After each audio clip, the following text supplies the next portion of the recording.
আর যারা এতেকাফে থাকবে তাদের জন্য জরুরি হচ্ছে রমাজান মাসে এতেকাফ অবস্থায় অন্য স্বাভাবিক গল্প তো বহু পরের কথা, অন্য আলেম ওলামার বক্তব্য শোনা, অন্য আলেম ওলামার বই পড়াও ঠিক না। এতেকাফ অবস্থায় আপনার কাজ জিকির, সালাত, কোরআন, দোয়া, ব্যাস। এইভাবে এতেকাফকে মূল্যায়ন করতে পারবেন। এতেকাফে বসে আপনি সারাদিন ফোন চালাচ্ছেন, এটা এতেকাফ হলো না। এতেকাফ মানে সোশ্যালি ডিসকানেক্টেড হওয়া। তো আগের যুগে আমরা ফিজিক্যালি, যেহেতু আমাদের সমাজ ব্যবস্থা ছিল, তাই ফিজিক্যালি গিয়ে আমরা ডিসকানেক্ট হতাম মসজিদের কোনায়। এখনকার আমার সমাজ ব্যবস্থা হচ্ছে ডিজিটাল সমাজ ব্যবস্থা। তাহলে আমি যখন ফেসবুকে চালাচ্ছি, আমি কিন্তু চায়ের আড্ডার স্থলেই আছি। মানে আগের যুগের বাইরের চায়ের স্টল এখনকার ফেসবুক।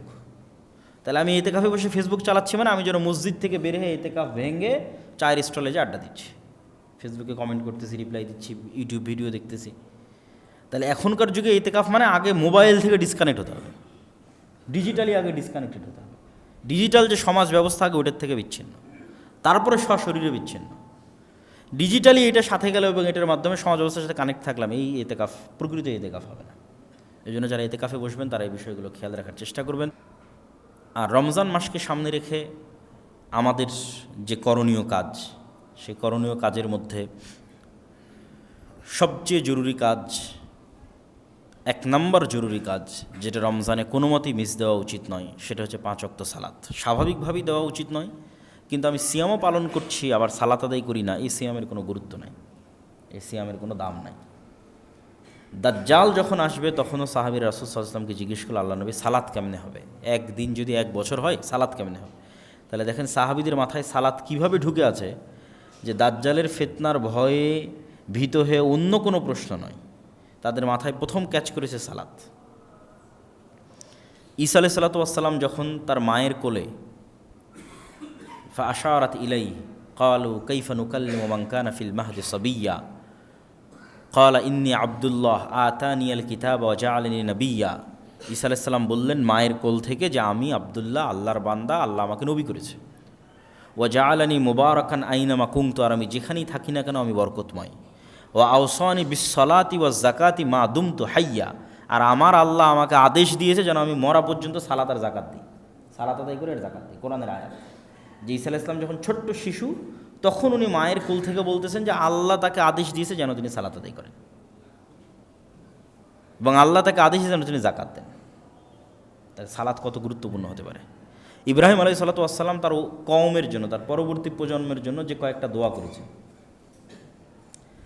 তার মধ্যে 2টা দোয়া সবচেয়ে গুরুত্বপূর্ণ। রব্বি জাআল হাযাল বালাদা আমিনা ওয়াজনুবনি ওয়া বানিয়া না'বুদাল আসনাম। আল্লাহ, এই যে শহর মক্কা শহর, এটাকে নিরাপদ করে দেন কিয়ামত পর্যন্ত, আর আমার পরবর্তী প্রজন্ম যেন ভুলেও মূর্তি পূজক না হয়।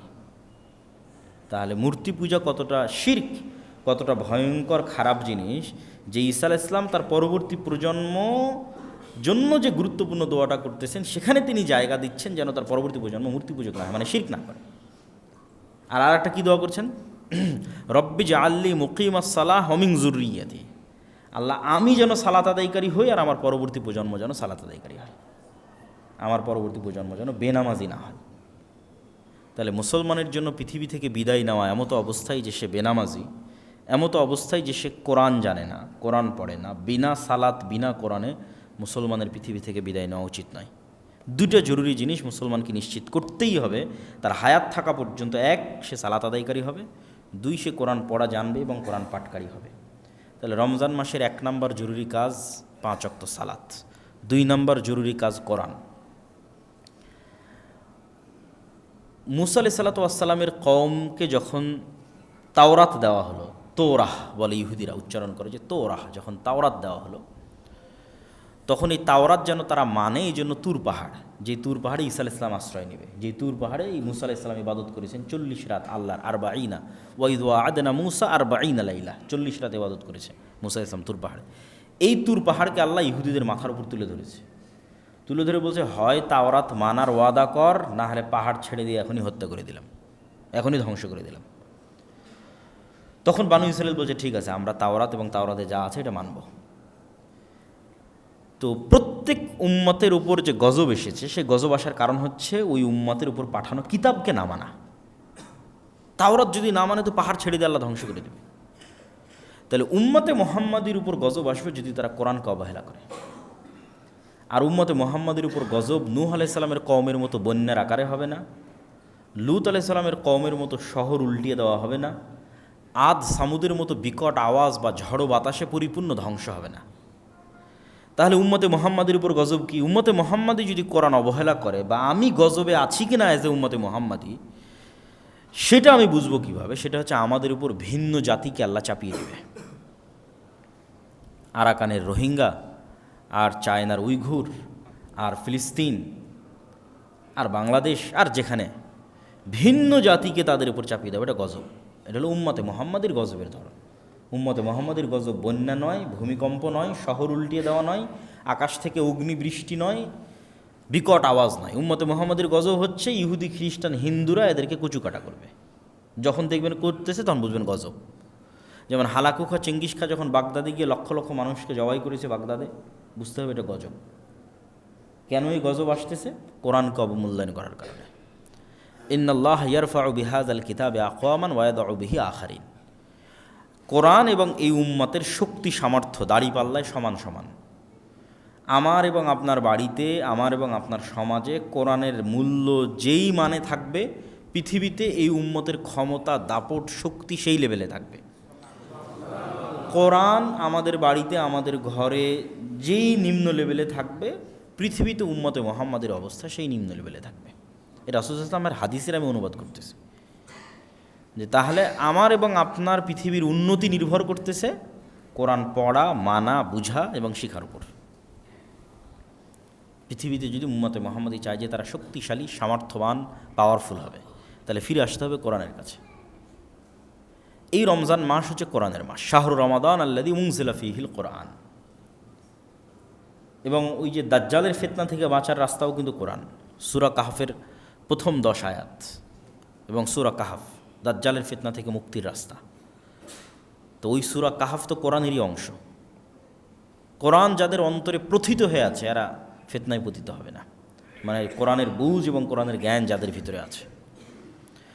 এই জন্য রমজানকে কেন্দ্র করে মসজিদ, মাদ্রাসা, মক্তব, আমরা দাওয়া ইলাল্লাহর মাধ্যমে 7 শতাধিক মক্তব পরিচালিত করতেছি, যেটার একটা প্রতিযোগিতা আপনারা হয়তো এনটিভির পর্দায় অথবা আমাদের ফেসবুকে দেখতে পাচ্ছেন। এনটিভির পর্দায় প্রতিদিন বিকেল 3টায় প্রচারিত হয়। এটা শুধু মক্তবের বাচ্চারা, না মাদ্রাসার, না ইংলিশ মিডিয়াম স্কুলের, না কোথাও, একদম গ্রামে গঞ্জে প্রত্যন্ত অঞ্চলে মসজিদে যে মক্তব হয় সেখানে। তাহলে দ্বিতীয় জরুরি কাজ কোরআন। 1 নম্বর জরুরি কাজ সালাত, দ্বিতীয় জরুরি কাজ কোরআন, তৃতীয় জরুরি কাজ রমজান মাসের ফজিলত যদি আমরা পেতে চাই, যে অতীতের সকল গুনাহ ক্ষমা হয়ে যাওয়া, তাহলে গুনাহ মুক্ত রমজান হতে হবে, গুনাহ মুক্ত সিয়াম হতে হবে, না হলে এই ফজিলত পাওয়া যাবে না। ফজিলত এক জিনিস, ফারজিয়াত আদায় হওয়া এক জিনিস। ফারজিয়াত আদায় হওয়ার ফজিলত দুইটা সম্পূর্ণ ভিন্ন জিনিস। তুমি যদি নিয়মিত ক্লাসে 40%, সর্বনিম্ন 40% যদি ক্লাসে উপস্থিতি থাকে, তাহলে তোমার ছাত্রত্ব টিকবে। আর যদি ক্লাসে উপস্থিতি 100% থাকে, তাহলে তোমাকে এই পুরস্কার দেওয়া হবে। ছাত্রত্ব টিকা আর পুরস্কার পাওয়া অনেক পার্থক্য আছে।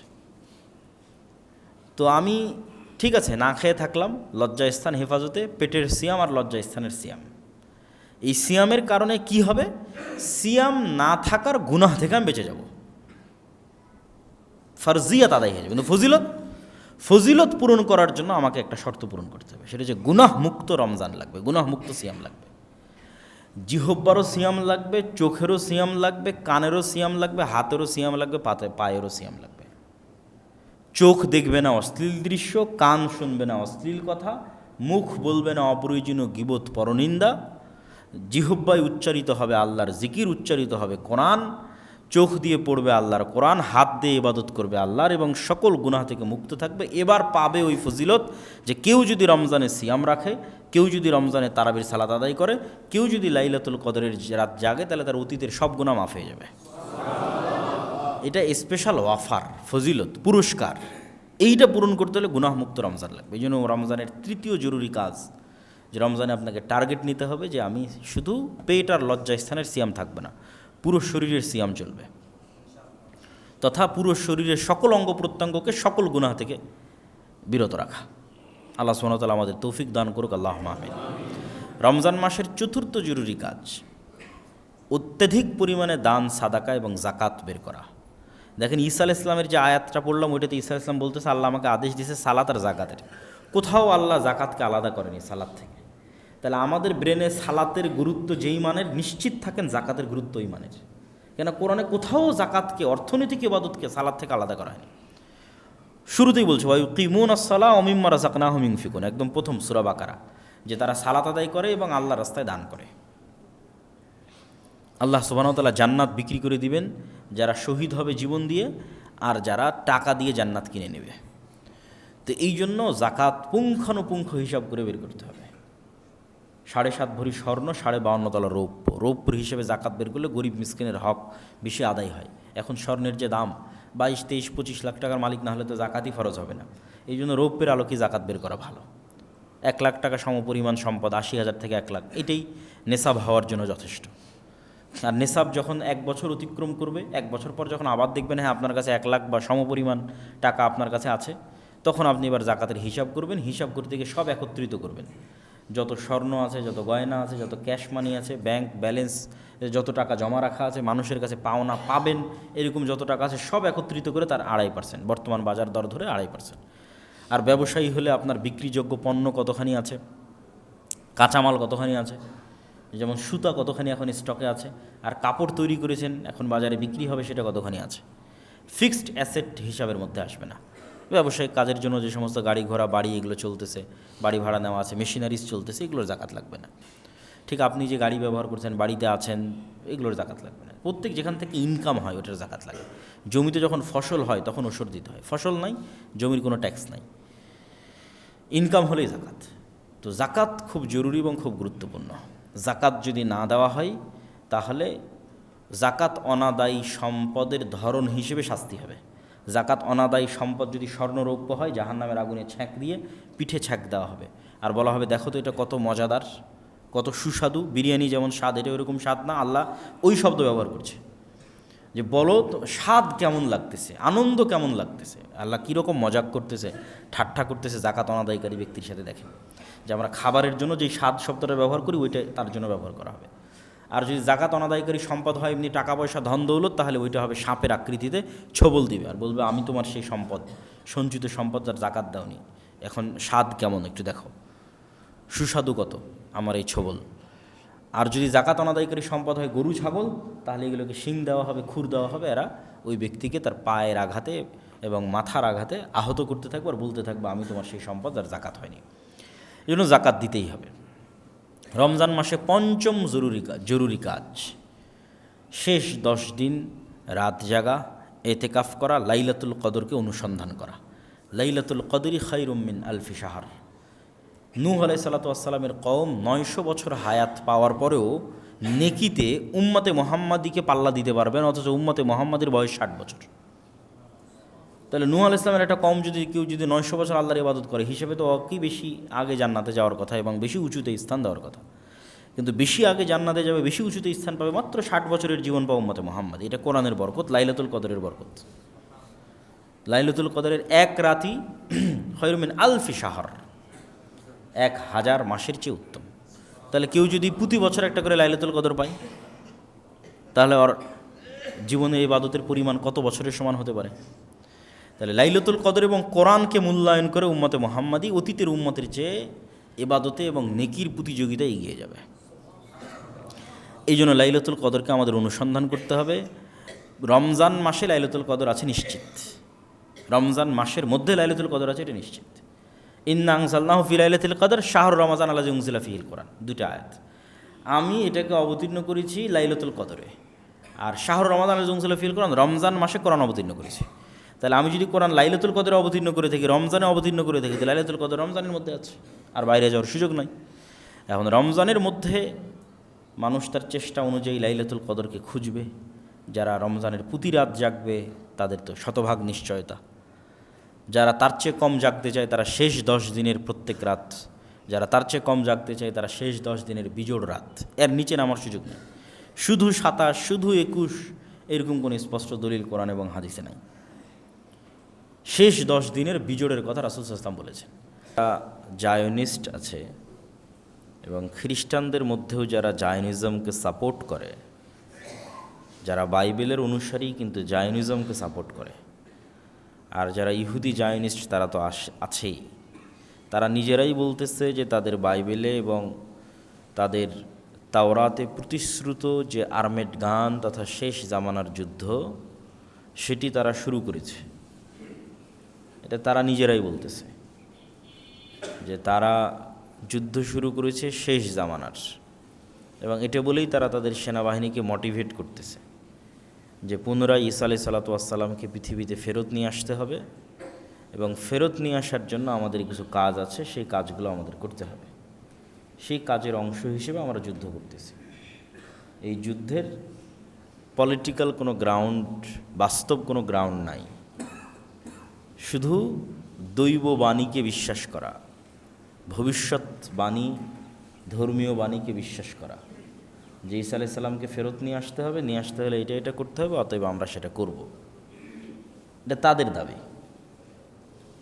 আমরা বলছি না যে এটাই শেষ জামানার যুদ্ধ, কিন্তু শেষ জামানায় কিছু যুদ্ধ হবে, এটা রাসূল সাল্লাল্লাহু আলাইহি ওয়াসাল্লাম বলেছেন। সেই হাদিসগুলো আপনাদের সামনে সংক্ষিপ্ত আকারে তুলে ধরা।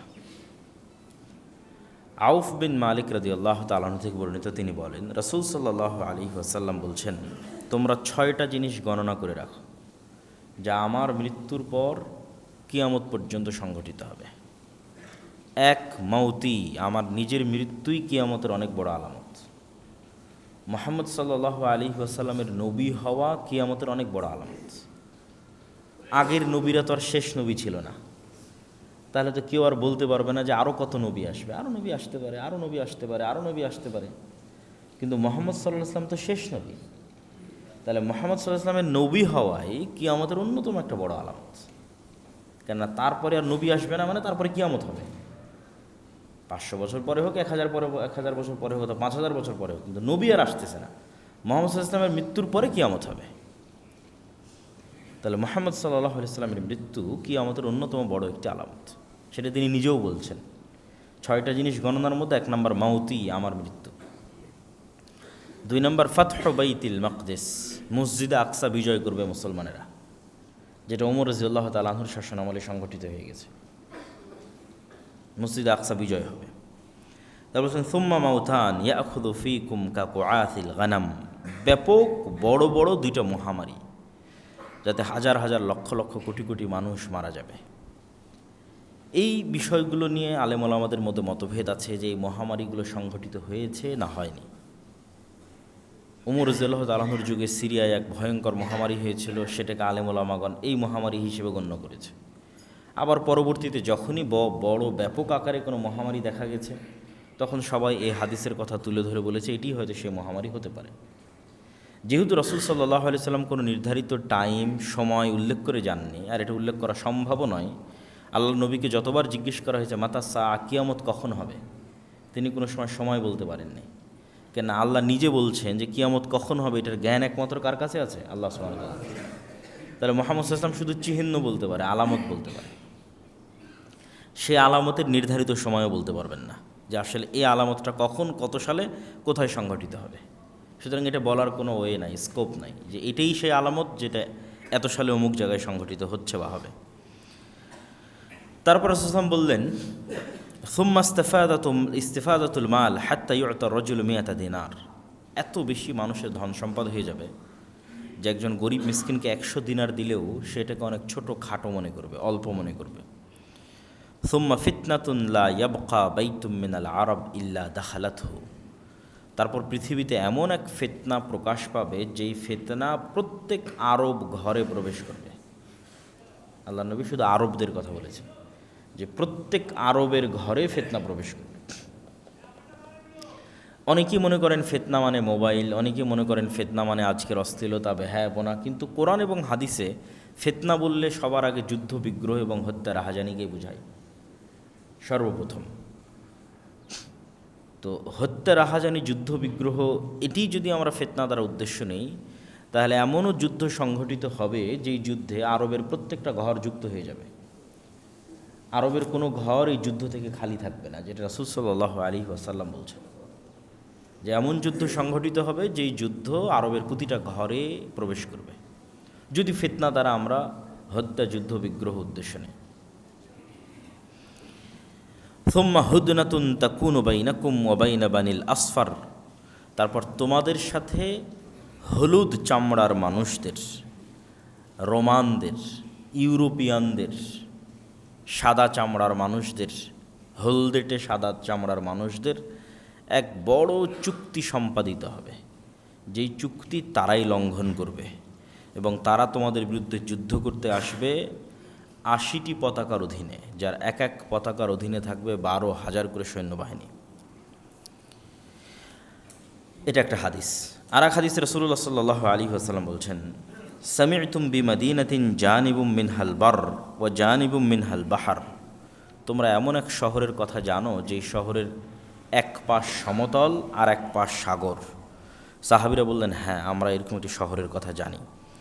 আল্লাহ নবী বললেন, লা তাকুমুস সাআ হাত্তা ইয়াগযুহা সাবউনা আলফাম মিন বানি ইসহাক, ততদিন পর্যন্ত কিয়ামত হবে না যতদিন না ইসহাক আলাইহিস সালাতু ওয়াস সালামের বংশের ৭০,০০০ মানুষ এই শহরে যুদ্ধ না করছে। ফাইদা জাউহা নাজালু ফালাম ইউকাতিলু বিসিলাহিন ওয়ালাম ইয়ারমু বিসাহমিন, এই ৭০,০০০ মানুষ যে শহর বিজয়ের জন্য যুদ্ধ করবে, এই যুদ্ধ তারা কোনো অস্ত্র দিয়ে করবে না। রাসূল সাল্লাল্লাহু আলাইহি ওয়াসাল্লাম বলছেন, লাম ইউকাতিলু বিসিলাহিন, কোনো অস্ত্র দিয়ে যুদ্ধ করবে না, ওয়ালাম ইয়ারমু বিসাহমিন, কোনো তীর নিক্ষেপ করবে না। ক্বালু লা ইলাহা ইল্লাল্লাহ আল্লাহু আকবার, তারা যুদ্ধ করবে শুধু মুখের আওয়াজ দিয়ে, যে মুখের আওয়াজ হবে লা ইলাহা ইল্লাল্লাহ, যে মুখের আওয়াজ হবে আল্লাহু আকবার। ফায়াসকুতু আহাদু জানিবাইহা, এইভাবে শহরের দেওয়াল ভেঙে পড়ে যাবে। আবার যখন তারা বলবে দ্বিতীয়বার লা ইলাহা ইল্লাল্লাহ আল্লাহু আকবার, তখন শহরের আরেক দেওয়াল ভেঙে পড়ে যাবে। তারপরে তারা আবার বলবে লা ইলাহা ইল্লাল্লাহ আল্লাহু আকবার, তখন শহরের তৃতীয় দেওয়াল ভেঙে পড়ে যাবে। ফায়ুফাররাজু লাহুম ফায়াদখুলুহা ফায়াগনামু ফাবাইনাহুমা হুম ইয়াকতাসিমুনাল মাগানিম, তিনটা দেওয়াল ভেঙে যাওয়ার পর তারা ওই শহরে প্রবেশ করতে সক্ষম হবে এবং শহরে বিজয়ী হিসেবে প্রবেশ করার পর যখন তারা গনিমতের মাল বন্টন করবে, তখন অদৃশ্য থেকে একটা আওয়াজ আসবে, ইন্নাদ দাজ্জাল ক্বাদ খারাজ, দাজ্জাল তোমাদের বাড়ি ঘরে প্রবেশ করে গেছে। ফায়াতরুকুনা কুল্লা শাইইন ওয়া ইয়ারজিউন, তখন তারা তাড়াহুড়া করে এই গনিমতের মাল ফেলে দিয়ে তাদের বাড়ি ঘরের দিকে ফেরত যেতে থাকবে দাজ্জালের খোঁজে। এটা একটা হাদিস। রাসূল সাল্লাল্লাহু আলাইহি ওয়াসাল্লাম আর এক হাদিসে বলছেন, আবু হুরায়রা রাদিয়াল্লাহু তাআলা আনহু থেকে বর্ণিত, তিনি বলেন রাসূল সাল্লাল্লাহু আলাইহি ওয়াসাল্লাম বলেছেন, লা তাকুমুস সাআ হাত্তা ইয়ানজিলার রূমু বিল আ'মাক আও বিদাবিক ফায়াখরুজু ইলাইহিম জাইশুম মিনাল মাদিনা মিন খিয়ারি আহলিল আরজ, ততদিন পর্যন্ত কিয়ামত হবে না যতদিন না রোমানরা আমাক এবং দাবেক নামক জায়গায় একত্রিত না হচ্ছে তোমাদের বিরুদ্ধে। এই আমাক এবং দাবেক হচ্ছে বর্তমান সিরিয়া এবং তুরস্কের সীমান্তবর্তী অঞ্চল।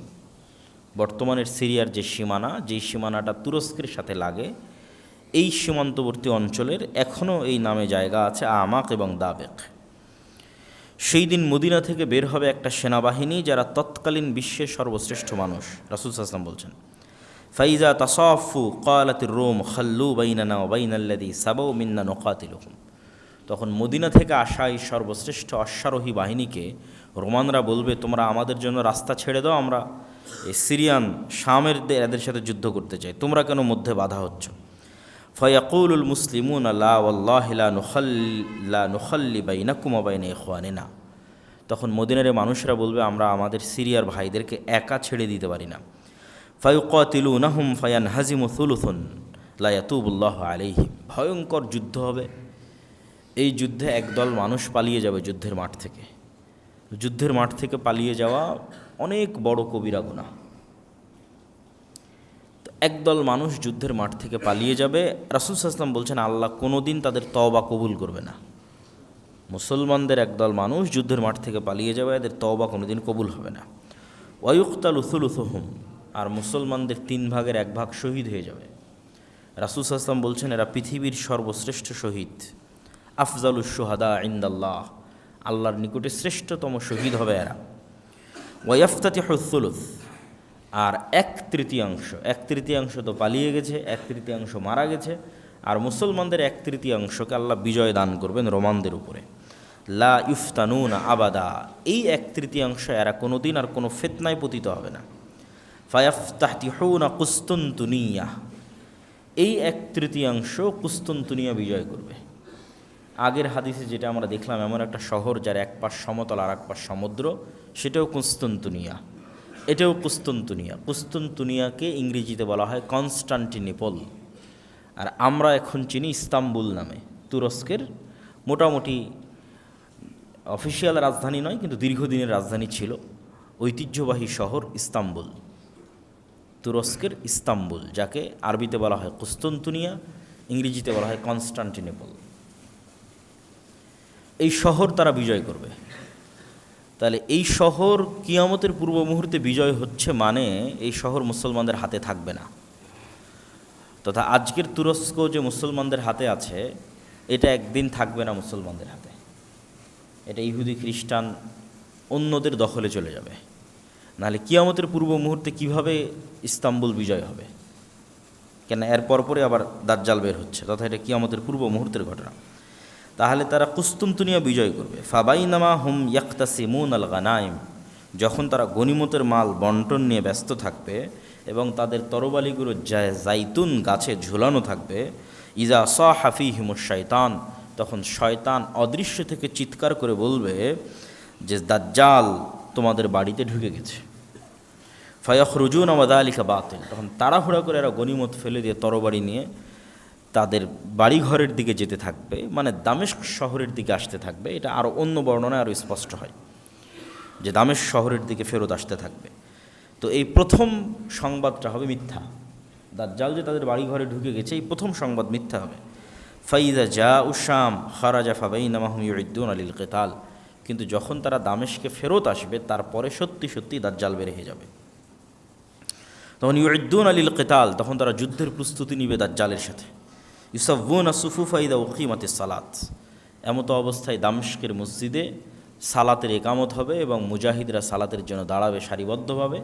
কিছু বর্ণনা এসেছে এটা ফজরের সালাত। ঠিক এই সময়ে ইয়ানজিলু ঈসা ইবনে মারিয়াম, ঈসা ইবনে মারিয়াম, কিছু বর্ণনা এসেছে দুই ফেরেশতার কাঁধের উপর ভর দিয়ে নামবেন। ফা আম্মাহুম ফাইদা রাআহু আদুউল্লাহ যাবা কামা ইয়াযুবুল মিলহু ফিল মা ফালাউ তারাকাহু লান যাবা হাত্তা ইয়াহলিক। ঈসা ইবনে মারিয়ামকে যখন দাজ্জাল দেখবে, তখন লবণ যেভাবে পানিতে দিলে মিটে যায়, মিশে যায়, গলে যায়, দাজ্জাল সেভাবে গলে যেতে থাকবে।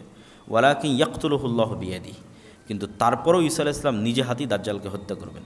ফায়ুরিহিম দামাহু ফি হারবাতি, এবং যেই অস্ত্র দিয়ে তিনি দাজ্জালকে হত্যা করবেন এটা জনগণকে দেখাবেন যে দেখো দাজ্জালকে হত্যা করেছি।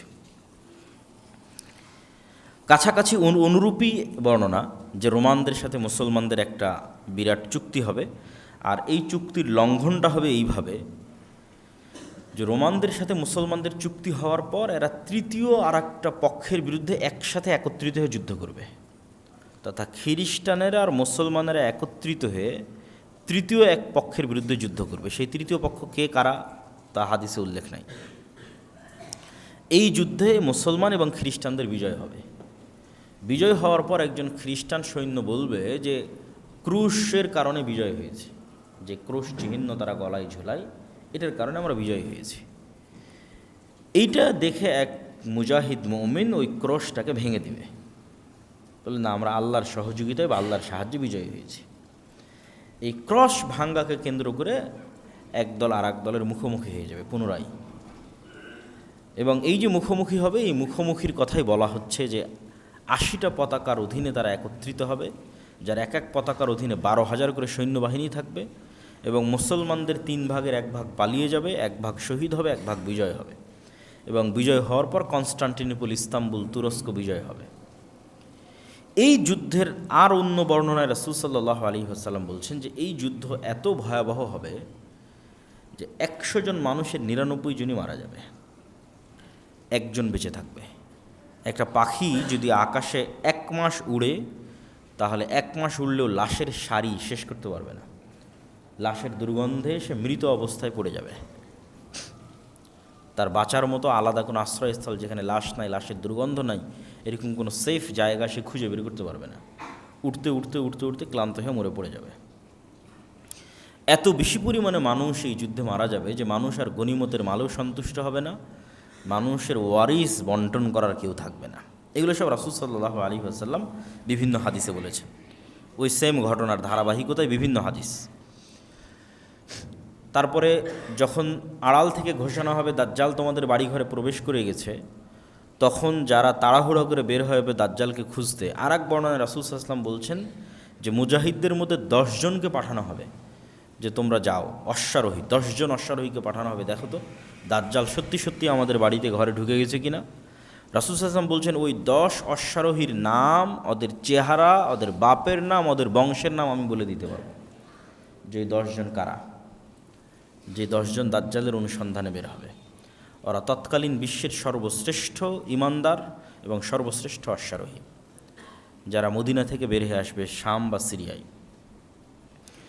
এবং রাসূল সাল্লাল্লাহু আলাইহি ওয়াসাল্লামের আর এক হাদিসে এই যুদ্ধের কথা বর্ণনা করতে গিয়ে তিনি বলেছেন যে সেই দিন মুসলমানদের হেডকোয়ার্টার হবে গুতা নামক জায়গা।